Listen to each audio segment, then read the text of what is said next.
maghahanda tayo ngayon ng almusal. Kasi sabi ko kay Pango, dito na siya mag-breakfast at magpapainit ako ng siopaw. Ito yung siopaw niya. Ipiprepare natin kasi tinawagan ko, naliligo na daw siya doon sa bahay nila. Kaya abangan natin yung pagdating niya. Lagot niya. Ito yung ibibigay natin. Ito yung totoong siopaw. Diba? Look alike naman. Abangan natin yung pagdating niya mamaya at ang pagkain niya ng siopaw. Papunta na daw si Pango. Abangan natin.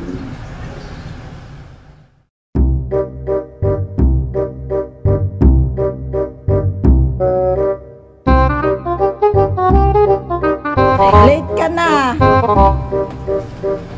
Magbe-breakfast pa. Halika na. Kain na tayo. Ano agad? Asado. Wow! Siopaw. Wow, siopaw. Yes. Pangmayapan. Asado? Kaya sabi ko sa'yo, dito ako mag-breakfast. Ano gusto mo pala? Juice or choco? Hindi, ano lang ako. Tubig. May chocolate dito at saka ano, tito. Ayoko yan, nagda-diet ako. Chocolate na binili natin sa SNR. Cacao late. Ayoko yan, malamig. Ito na lang. Tapos... Coffee ako. Hindi Tubig ka lang. naman po coffee. Okay lang. Ayoko to. Ha? Ayoko na ito. Ayaw mo yan? Sige. Kaya na tayo, let's go na. Sige, bigyan mo. Wow, asado. Yes! Wow! Siopaw! Oo, tapos Tata mo, hindi na ganun kainit kasi kanina ko pa siya ininit.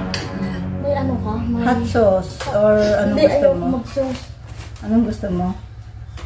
Ano lang. Wala, ayoko mag-sauce pag sa siopaw. Di ba kasama yan? Lalo pag asado.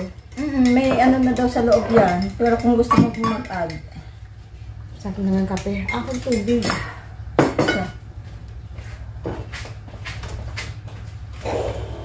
Lalabas ako maya-maya eh.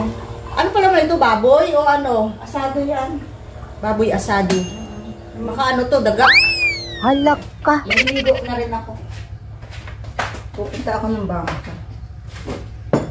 Thank you Lord God for this food. Amen. Tanghali Thank you na po Lord. ako. Samahan niyo po kami. Ikaw Lord na maghari sa aming buhay. Sa iyo namin itinataas ang araw na to. Sa iyo dakilang pangalan ng Jesus. Amen. Amen. Tayo na tayo.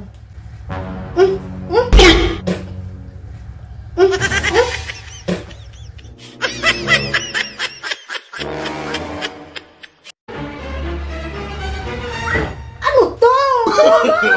No, no, no, no. Siopaw na naman.